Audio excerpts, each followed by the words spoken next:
Welcome everyone to Let's Chit Chat Health and Wellness. I'm Chandria Singleton. I'm a radiologic technologist as well as a certified health coach, and I love bringing you all amazing guests. And today it is no different.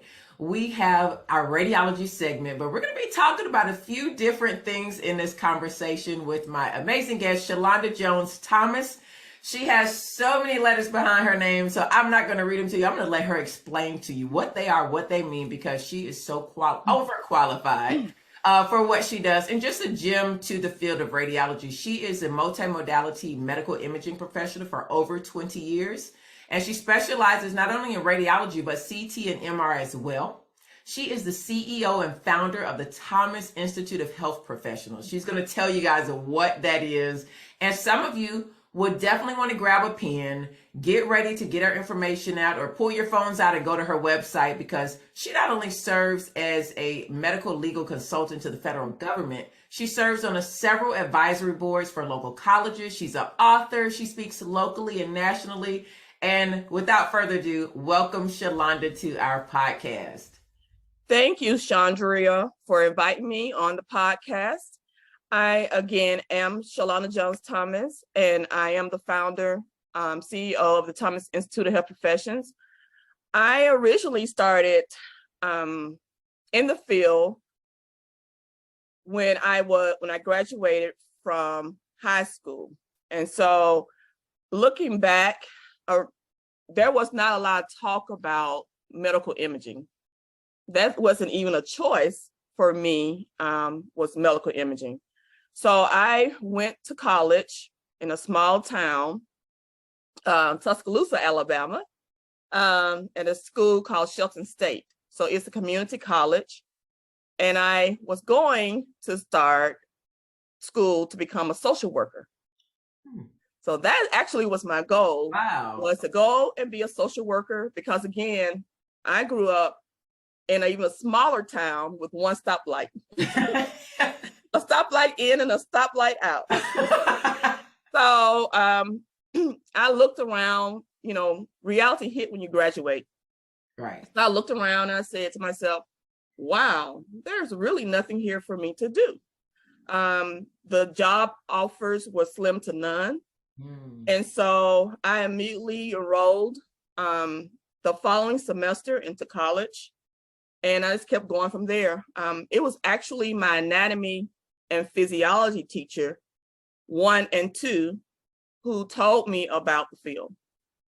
And so when I started college, I loved the idea of anatomy and physiology. I loved dissection, which is crazy, isn't it? Yeah. But I loved all of that. And I was so into it. He was an excellent instructor. It makes a difference. Yeah. And so one night, because I had night classes and I worked on a day. So one night he came to me, he's like, have you thought about being a radiologic technologist? And I'm like, what is that? And so he simply explained it as, those are the people who do images on patients in order for the doctor to get a diagnosis. And he suggested that I go to the local hospital and see more about it. And when I did, I was so amazed that here's a field that knew nothing about, right? That encompassed everything that I love. I love science, I love math. And so, of course, I love anatomy and physiology. So I immediately changed my major to be a social worker and enrolled into the University of Alabama at Birmingham BS radiography program. Okay. And so that's how I got to where I am as a radiologic technologist. So tell us, this is like an amazing story, because it's so interesting when I interview and work with different radiologic technologists. Most of us started out going in a different path because we knew nothing about radiology. And for me, that's been my passion. I had an uncle that was in radiology. I just knew he had a great job, and he wore scrubs, and he only worked like 3 days a week, and he made really good money, and his family, they had a very comfortable life, but I just never knew what he did. And, he actually hired me for my first job. Wow. When I got into radiology. But it just shows that things are sitting right there in front of our face. We don't know about it. We have got to tell more, because when you talk about all these sciences, that fits right into STEM programs. Exactly. Yeah, and a lot of us don't think, we think just engineering, at least I did, engineering or technology when it comes to STEM. But a lot of kids, schools, and a lot of parents really want their kids in STEM programs. And that is really on an up and up area, come up area where I live. I don't know about you, but STEM, it fits right into radiology. So tell us, you have a lot of initials behind your name. You went and got your bachelor's in radiology. Tell us what those initials mean. So I am completing my doctorate in healthcare administration. I have a BS for Bachelor of Science in Radiologic Technologist. I'm a RT, which is a Radiologic Technologist. I'm certified by the ARRT, which stands for the American Registry of Radiologic Technologists. I have a master's in education in curriculum and instruction. And I'm certified in computed tomography, we call it CT. I'm also certified in magnetic resonance, which is MR. And so that is kind of the direction I went. I kept going back to school. I love the field. I have a very strong passion for the field. I have mentors or mentees. I have mentees, which actually have come to me and said, hey, I want to do something like you. Can you be my mentor? And so that's kind of how I give back to the community. I'm in a lot of organizations. I feel blessed that I'm able to go out into the community and not only just go out into the community, but be accepted by the community as a radiologic technologist, as a professional, you know. Even when I started working for the federal government, I realized I'm always the only one. Yeah. And what I mean by that, I'm always the only female. As I moved up, I was only female. I was only African-American female. And I was the only radiologic technologist in a lot of the medical situations. And so when I did research, for example, I was a researcher for the School of Medicine. Here I am again, the only one. As I moved up the ranks and became director, I moved here to Arizona from Alabama eventually, and I worked for the corporate office. And so I was over the online programs. Again, the only one. And so I do not get intimidated by that. Actually, it is very much invigorating for me to set the standard all the way around. And so I do go out and I educate. I go to community colleges and teach. I've been asked several times to be a guest lecturer at different colleges. So I go out and teach people about the field and let them know about the field. I go to high schools and let students know about the field. So I try to put that information out there, like you said, the STEM, for students that love the idea of a field where they love physics. Hey, this is a field for you, you know, that I love physics, geometry, anatomy, physiology, biology. We use all of that to produce our images. And so I recently been asked to become a judge for our local STEM program. So like I said, I'm always out there. I volunteer a lot. So currently for my church, I'm the medical ministry president. So traditionally, it has been nurses that lead that ministry. And so members often call me a nurse. And so I inform them that I'm not a nurse. I am better than a nurse, as I tell them. I'm a radiologic technologist, and I explain to them what I do. Just recently, I spoke at a community event, and I talked about breast cancer and the importance of breast cancer screening. And when I finished talking, it didn't take me long because my previous speaker talked longer. So So it was funny to me because I was like, she spent a whole hour and a half, and here I had 20 minutes left. So I just, when you know what you're doing and you're professional and people see that, I kind of just, I didn't do the PowerPoint at all. Yeah. And I told them, I said, we just gonna talk. Yeah. And that's what I did. And from that talk, we had several women, and I also talked about men, so they started questioning as well. Went and got their mammograms because I had a mammogram truck outside, Oh, nice. And so, it's all about making a difference in the community for me. I got all these initials, Right. but for me, it's about educating myself in order to help someone else. And that's why I wanted you to talk about those initiatives, because I want people to understand, how you get those and why you get those and what you're doing with them. Exactly. I mean, they mean something. Let's not take it away. It takes a lot of work to get all of those and to keep them current and to know what you're doing, because not only does she know these, but she also has taught nuclear medicine.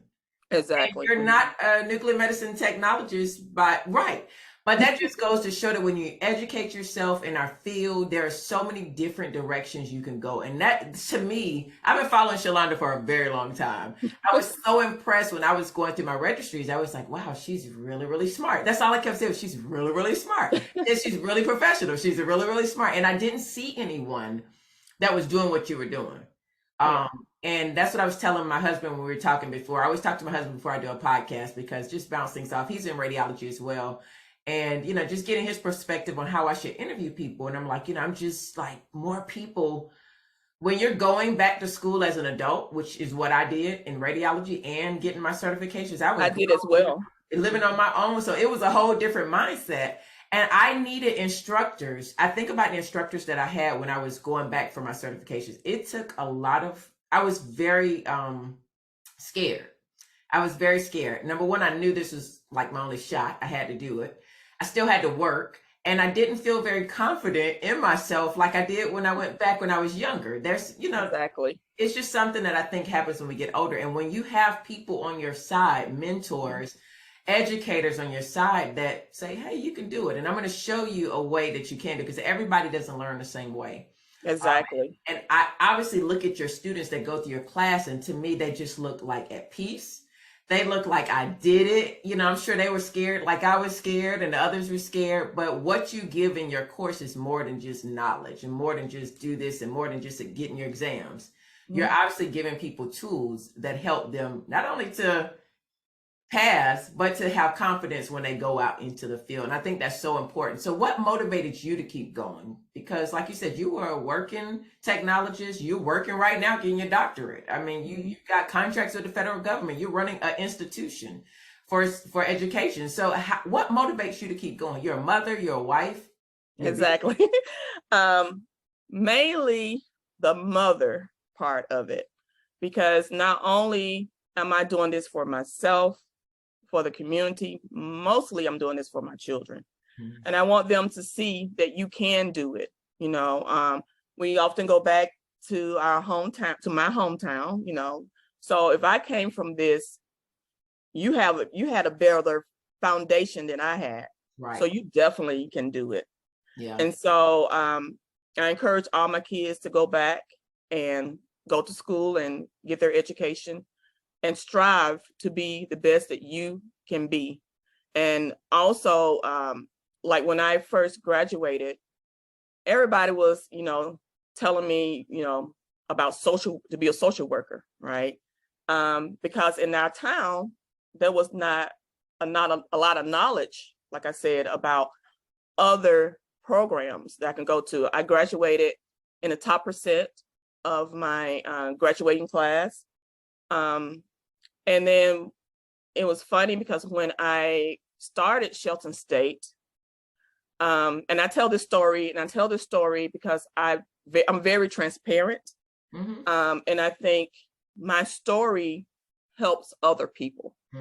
So I tell my students this when they come, oh, I can't do it. Yes, you can. If I can do it, right, you can do it. I'm not one of those naturally smart people say I'm wrong, but I am not. I'm not one of those naturally smart people. I'm just determined. So when I started Shelton State and decided to change my major, one of the courses I had to take was physics. Okay, so here I am taking physics, and I'm having a hard time. I'm like, it's physics 1. Why am I having a hard time? Why am I having such a hard time with physics 1? I had took all my math. I was taking calculus at the time and trigonometry, and I was taking all these courses, but I could not pass physics 1. And so I struggled. Literally, I would study all night, understood the information in the book, but when it came time for her test, couldn't pass it. And so that was the first class that I had to drop. And I'm like, oh my goodness, I'm going to drop this class. Yeah. And I had a C in that class. And she was like, well, you got a C in the class. I'm like, this is a hard C, you know? So, and I'm like, I don't want to stay in here. And then I don't pass the class. So I like, let me, come back and think about it and see what other alternatives I have. So when I went to the university, got enrolled at the University of Alabama at Birmingham, I once again sitting up here, and we got physics. So I got all my courses almost out the way except for physics. Yeah. So once again, this time I had a teacher, we in an auditorium, right? And he's just writing on the board. He don't turn around and talk to the class. And that's why I'm like I am as an educator, because I had the experience where, you have an instructor, don't make eye contact with you, kind of come in and start talking and writing on the board. He was one of those instructors. Right. Once again, in the middle of the auditorium, and he turns around and I'm like, can you explain to me how you got that answer? Right. Well, he couldn't really explain to me how he got the answer. And so I'm like, wow, I can't believe this. These people have gotten to this position and they can't even explain what they do, So I was so, felt beaten down, actually. I'm like, this is the only class, and I don't understand why I can't pass this class. So I went to the school and talked to the program director. And they was like, we was wondering what's taking you so long to finish. And so I told them what was going on. And they was like, we think you'll be great at medical physics. Oh, yeah, And I'm like, oh, so they're like, it's a 3-in-1 physics. But we think what you are, you're a realist. Like if you can visualize what's going on, you can figure it out. That's how I am. Yeah. And so that's because, talking about putting a string from 45-degree angle and the tension on the string. Yeah. But when you're talking about something I can physically see, I do well at it. So I did. I enrolled into the course and made an A. Yeah. AA. Very logical person. And I think that's so important in radiology too. You have to be book smart, but you also have to have logical sense too. Exactly. Because everything is, I'll tell this story. I had several incidents throughout my career, and I'm sure you have as well, and those listening, that you've had patients come in and they maybe came in for a wrist. Well, everybody sets up their scans differently when it comes to radiology. There's no right or wrong way. However you do it works for you. But every patient is not the same. Every foot is not going to be scanned the same. Every humerus is not going to be scanned the same, especially in MRI. Exactly. So because there's certain anatomy that just is not textbook on everybody. Exactly. So when you get those people, and sometimes they come in and it's like, you got to kind of think. Now, this wrist is not going to be set up the same way the last 3 wrists I did. So, but I still got to come out with the same type of image, and anatomy has to be in a certain way so the radiologist can read it, and it doesn't distort anything. And you just got to think. You got to think through some things. It can't be all just book knowledge. And that's so important when it comes to radiology. So I hate for people to think I gotta be the straight A student and you gotta have some common sense too. Common sense.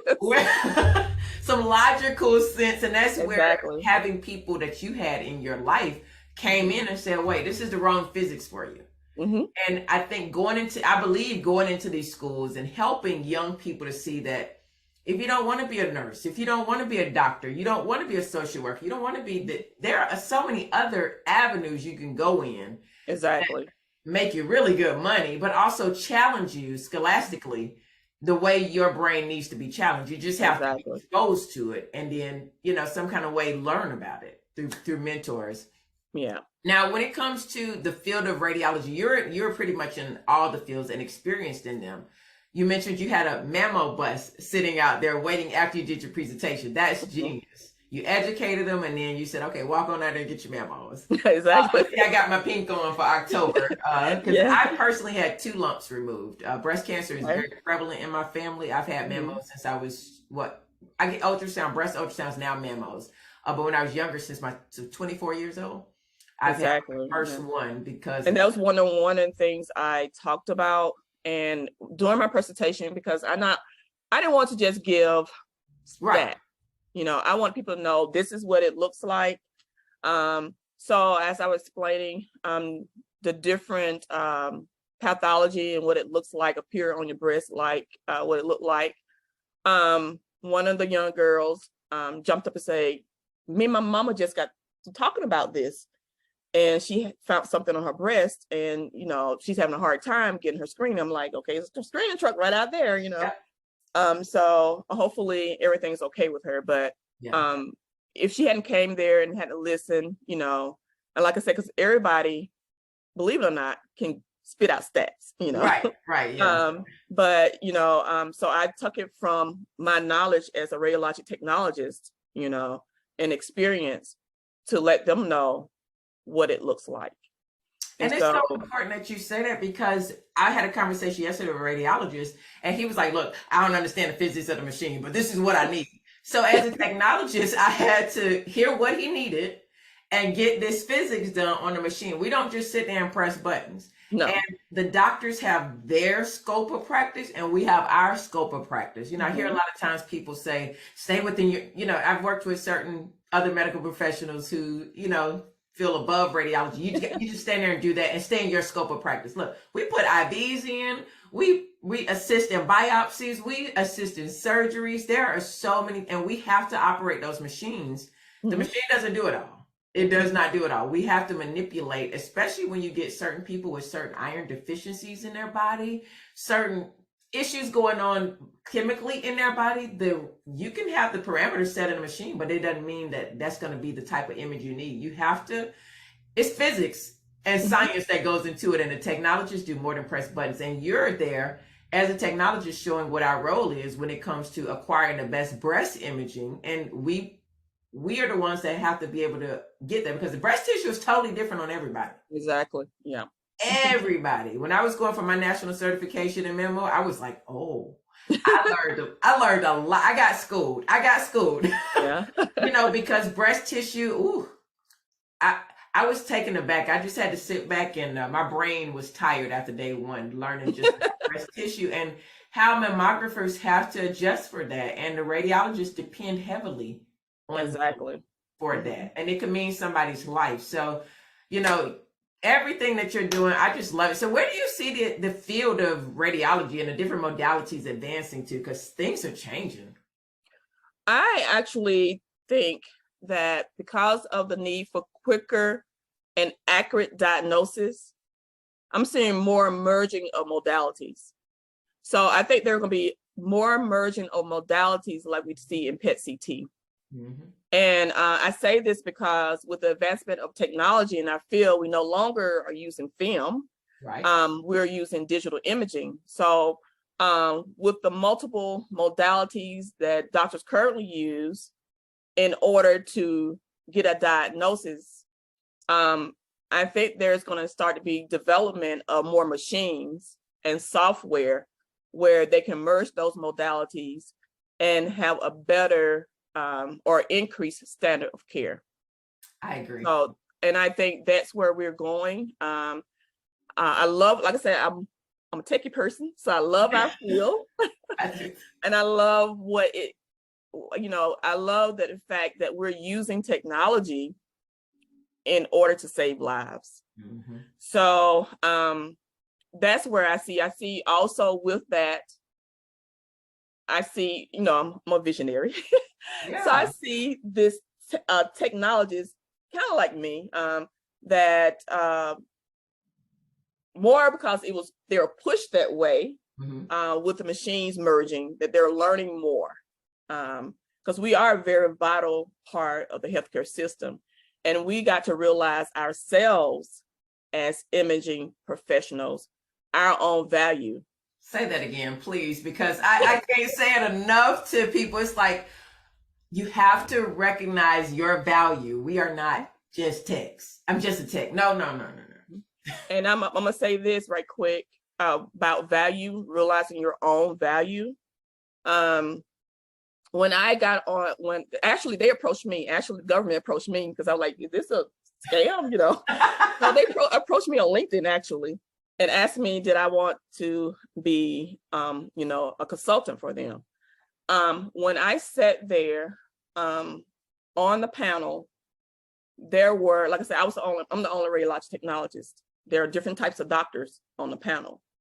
And I remember I first sat there, and you had the doctors. I'm Dr. So-and-so, and I'm the head of this one, and I'm this and that and the other. So I gave, told who I am. I'm a radiologic technologist, and I told them who I were, who I was. And so the very first case, because a lot of times they don't realize we are very smart people. Yeah.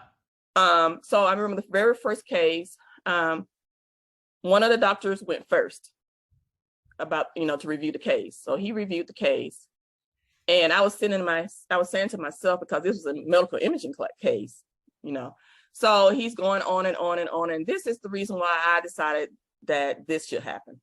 So when it got to me, I would like to do a rebuttal. And I went and did, everything he said, and I rebutted, and I explained why. And then he was like, wow, we're gonna let you go first next time. And then he's like, I renege. And so I go first every time. So they're like, Chalonda, we're gonna like you to go first. That goes to show people don't realize doctors rely a lot. And when radiologists find a technologist that takes their craft seriously and professionally, and they know, because you do have some that do just sit back there and they don't really, they'll scan anything, they'll let anything pass. Exactly. But I work with a lot more that don't. And I know a lot more that don't, that really do take the time to look over their images, to make sure they're giving quality images, contact a radiologist if they see stuff. We're the ones that are the first stop before people we may not write a report or dictate a report, but plenty of times over my 20 years, I picked up the phone and said, hey, I don't think this person needs to get off my table. Exactly. This is what I see. And the radiologist is like, thank you so much for not letting them leave. Can I buy you something? Yeah. Thank you for saying, because if people walk out, certain things that we see, it could be fatal for them if they leave. Exactly. Protected for a week or two. And we are the eyes, right, of healthcare. Yeah. So, and I always tell people that, take this serious. Even I've had students, now I've had students to, they go, well, I saw this, but the doctors don't listen. It's still your responsibility to bring that to that doctor. And I am very passionate about my field. And the radiologists know that. Like when I worked with radiologists, they know my passion. And I'm like, they understand it's a passion that I have, right. So it's not that you're stepping on the doctor's toes. Most doctors are grateful that, hey, I have someone here that's looking out for the patients as well. And I always had that, and I kind of moved up, because people always say, how did you move so fast up to leadership? And I think it has to be because of my passion. Right. Like I used to go to work, I was like energized every day. Yeah. I loved my job, So when I got there, I was so energized. I invested my time and knowledge in knowing this field. And again, I'm very passionate about patients, right. And so I will always go to the doctors like, hey, and that's kind of what like I am on the panel. Because I'll even go like almost toe to toe with a doctor if it's something that they're really doing wrong, because it's all about the patient at the end of the day. Right. Right. So, and I remember I had a situation, me and the doctor went back and forth, and like, I don't think this should be done. He was like, I want it done. And I don't think it should be done, And so I always tell my students to always document everything. And you'll be amazed how many technologists do not document. They do. Like I look at a case, like they don't even try to defend themselves. Yeah. I look at a case and I'm like, where's the technologist letter? Where is the report? The incident report? Nothing. So always document, because I had a situation right before I started teaching on the school side full time. I had a situation like a week before I left, this situation occurred. And like I said, I've always been like that. So I had the doctor, he changed the order. I advised him, I didn't think it was a great idea. Right. He did it anyway. And unfortunately, the patient passed. So here I am, I'm like, oh my goodness. But what happened, so the doctors came to me and they were like, you don't have to worry about anything. We know you. Right. We know that you fought for this not to occur, Yeah. And like I really did, So, just that trust from your doctors and knowing that you are professional and carry yourself in a professional way and know your value. Just last week, actually, when I renewed one of my government contracts, I asked for an increase. Mm-hmm. Yeah. I asked for an increase because I'm doing way more. Right. And I'm bringing a lot to the team. And your value. And so the person on the other end, human resources, go, well, I don't think they're already paying you more than what you are structured to be paid for. And I'm like, I don't care. Right. I know what I bring to the team. So, I wrote up the contract, and then she calls me and she's like, well, did I tell you the good news? They said they're going to go ahead and honor it.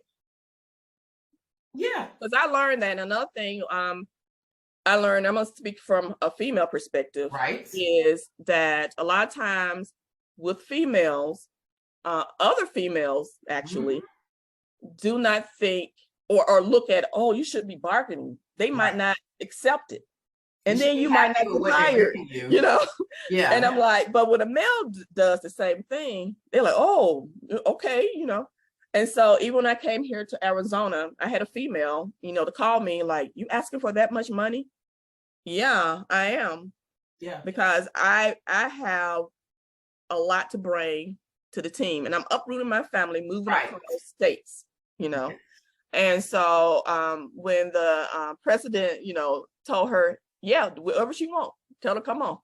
We should have a conversation, like a panel with women, and just talk about that, because that is, I just recently with a contract did that, and I've been with this person for a while, this business for a while, and they were like, yep, no problem. And I was like, in my head, that's how we don't ask to say no, but I knew that I had to raise my value, and be bold enough, And when you know what you know, and you do good work, and people want good quality, and they have the money to pay it.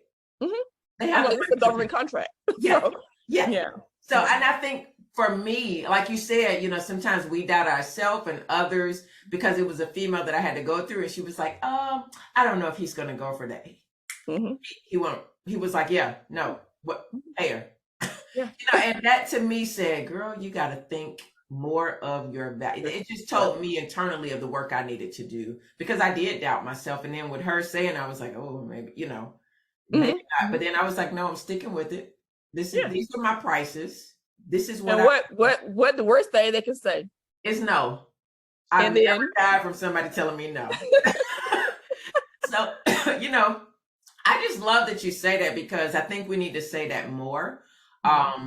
Really encouraging each other to get what you're worth, and also give back. Make sure you're giving the professionalism, giving what you're worth. Just don't charge it, but you're showing people Exactly.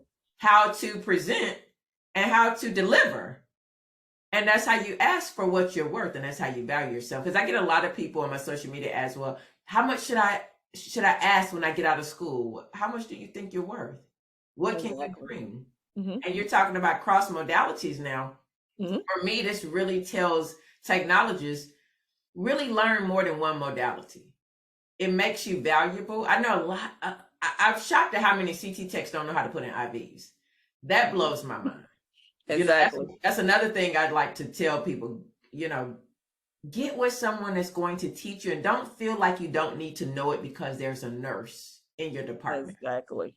I worked at a hospital, big hospital, and they had a nurse in every radiology modality, had their own nurse. Budget cuts came, and those nurses went to the floor. Or they retired. Now everybody's left with one person doing IVs. Only one tech knew how to do IVs, and it was me. And I was like worn out. Yeah, because you never know where what you learn is going to take you, and when you're going to have to pull it out your pocket, right, and use it, right. So like I said, I always, over the years, I've gathered information because I'm naturally love learning. Right. And then even like you was talking about nuclear medicine, I ended up teaching for nuclear medicine. And so how that occurred, during the last crash, they closed down our radiography program. Still don't understand why, but they closed our radiography program down. They paid me for a year, a sabbatical pay for a year, not sabbatical, but a leave pay for a year. So when my third month, I had 5 job offers, and I was not really looking for them. I people calling me left and right, wanting me, and I almost ended up in Atlanta at one of the colleges there. So people's calling me left and right. And so I had all these opportunities, and that's when my eyes really opened up to my value. And so so here we go, fast forward 3 months later, the school calls me because I'm at home now, Right. So the school calls me and they said, we don't want you to go nowhere. And I'm like, what? They're like, we don't want you to go nowhere. We hear you're getting ready to work for another institution. We want to bring you back. And then I said, I'll come back under these conditions. Right. And then they're like, okay. And so they're like, we want you to work under nuclear medicine, and we want you to teach CT. So I was doing merging to CT, MRI, to the radiography professionals, to nuclear medicine professionals and the nuclear medicine students, also to radiation therapists and the radiation therapy students. And so I taught correlative imaging, was one of the courses I taught. So it's like the merging of images. And I look back and people like, how you know all that? How you can look at the image and compare the images and all that. And I'm like, throughout the years, I worked in trauma, I worked in OR, I worked in the ER, I was close with the doctors, I did research. So it's just something that I acquired over the years, and that knowledge, when you learn something, it's there, you don't forget it. And so I just kind of taught it, and over the years, when I left UAB to come to Arizona, they were like, we don't want you to go. We don't want you to go, and I'm like, I gotta go, it's time for me to, spread, that's another thing. Don't be afraid to spread your wings. Don't be afraid. I tell people all the time, because even here, people like, we have a feeling you're going to leave, people in Arizona, it's funny. Right. And I'm like, well, I'm not a tree. Right. Yeah. And so I'm like, wherever I'm led, that's where I'm gonna go, so always try to educate yourself. I think that's going to be my soundbite for this podcast, because so many, and I'm talking to the technologists now who are been technologists for years, and they've been afraid to move. They've been afraid to grow. And now things have changed to where you're being forced to make a decision. And I find that's the worst place to put yourself, is when you're backed into a corner and it's like, I gotta make it. Now you make changes and you don't really want to do it, or you take something you really don't want. And it's so important for us to realize our value as technologists, whether you do diagnostic, x-ray, mammo, one modality, 2, 3, 4, or education, know that you're not a tree. I think that is such a valuable thing. And that's going to be my soundbite for this. You guys can't take anything away from this as technologists. Be okay and be flexible and learn new things. Sit down with those radiologists and take the time to just go in there. Don't be afraid to learn. We are always learning this modality. Now, what advice would you have for the students that are coming out of radiology school? The advice I have for students that coming out of radiology school is just that: learn.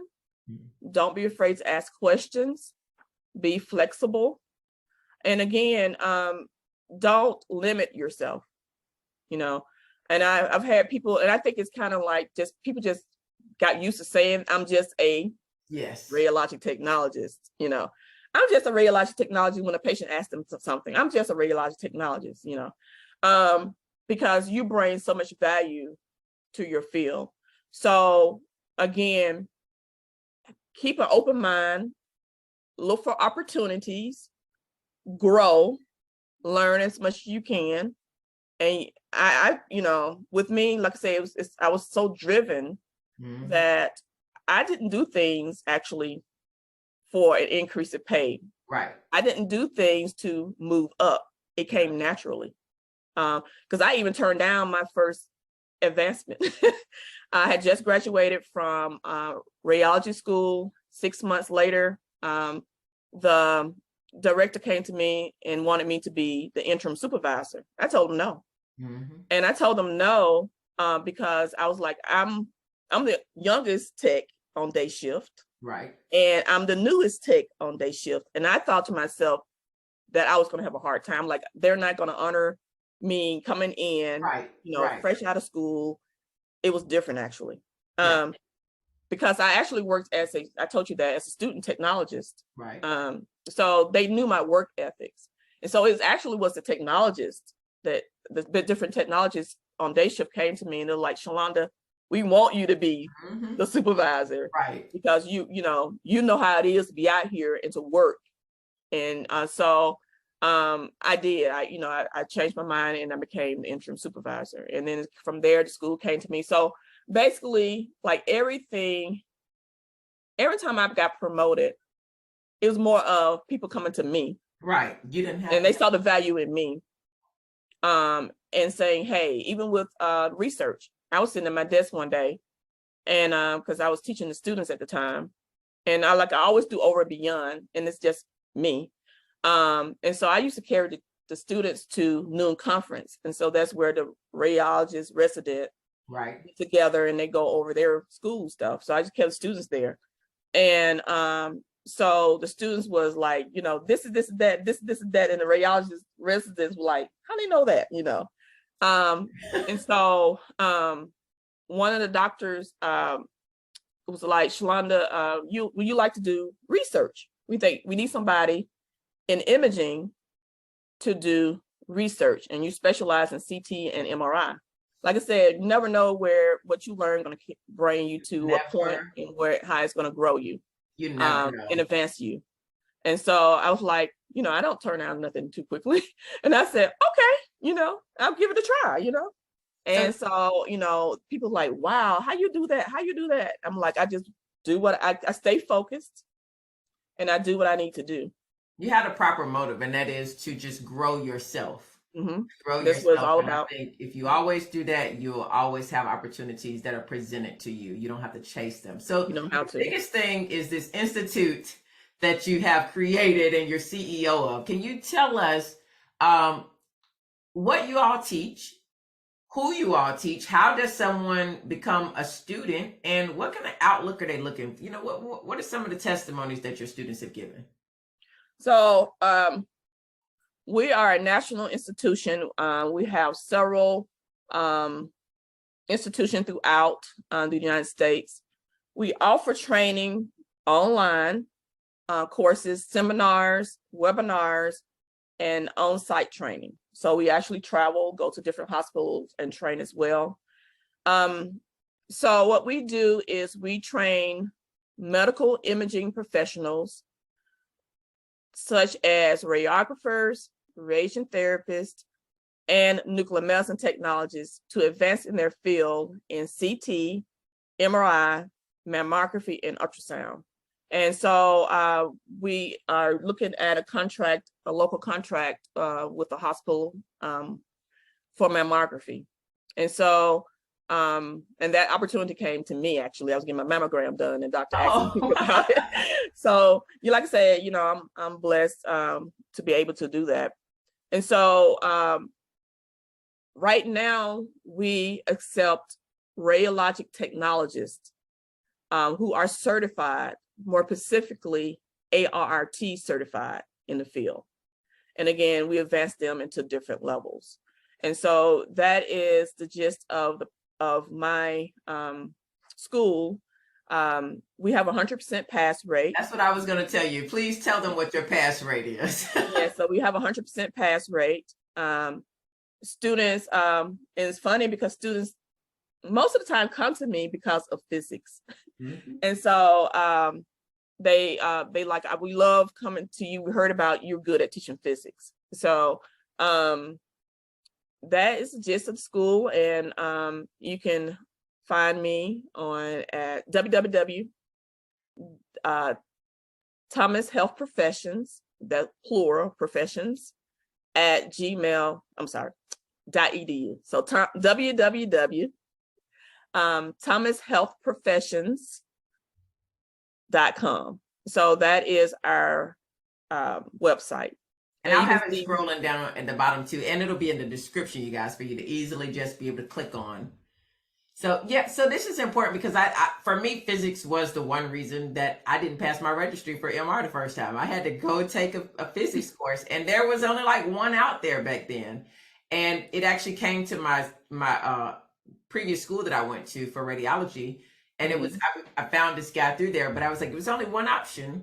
And now, I think people need different options, and everybody teaches differently. We already talked about that. You need different type of, some teachers work with some people, some don't work. And I think people just need options. And I find that your school has a great reputation. I've been following it for a long time. And I love just your demeanor. And I think more people could resonate with you and benefit from the programs that you offer and from your education. And from your passion for not only your patients, but for the profession. And you can teach people not only, for me, when I watch you and see how you go about and navigate this industry as a woman of color and as a woman, period, in a mostly, especially education, male-dominated, and administration, male-dominated field. It makes me smile because you're just killing it. I mean, you're killing it, and it makes me smile. And I just want people to know there are other options out there and to take advantage of these options, because I know a lot of techs who have waited a long time and they're ready to go into another modality, but they don't know where to start. They don't know where to go. And if they find someone they could resonate with, someone that kind of speaks their language, that looks like them, that's a mother like them, that's juggling a lot of things like them, and here, I'm in school right along with y'all, and I own a school, and I'm right. You never stop your education, and you're really passionate about technologists learning more than one thing. Exactly. Yeah, and I think more people should know about the Institute, Thomas Institute of Technology. So thank you so much. And any parting words, anything you would like our listeners to know about you, your school, or anything, any tips? All I got to say is, just realize your value, go for it, and you'll do well. Well, thank you so much. I appreciate your time. And I'm going to put all of Chalonda's information for her social media links, her website, and even her email. You guys can send her information to reach out to you. As you see, this is the person that I met on social media. Every time we've gotten together, she's the same way. And those are the kind of people I think that you should really hold near and dear to you. And she is very passionate about the profession. So thank you again. And thank you. You guys, please be sure to subscribe if you have not subscribed to Let's Chit Chat Health and Wellness. And be sure to share this podcast with your friends on your social media. Share it in your stories. Send it out as a text. We want more and more people to know about the field of radiology, and we are the third largest medical profession in the nation. And without us, you can't see inside the body, so a lot of things won't be diagnosed. So we are very important, and we're not just radiology tech. So thank you again for listening, and be sure to subscribe and follow. Thank you.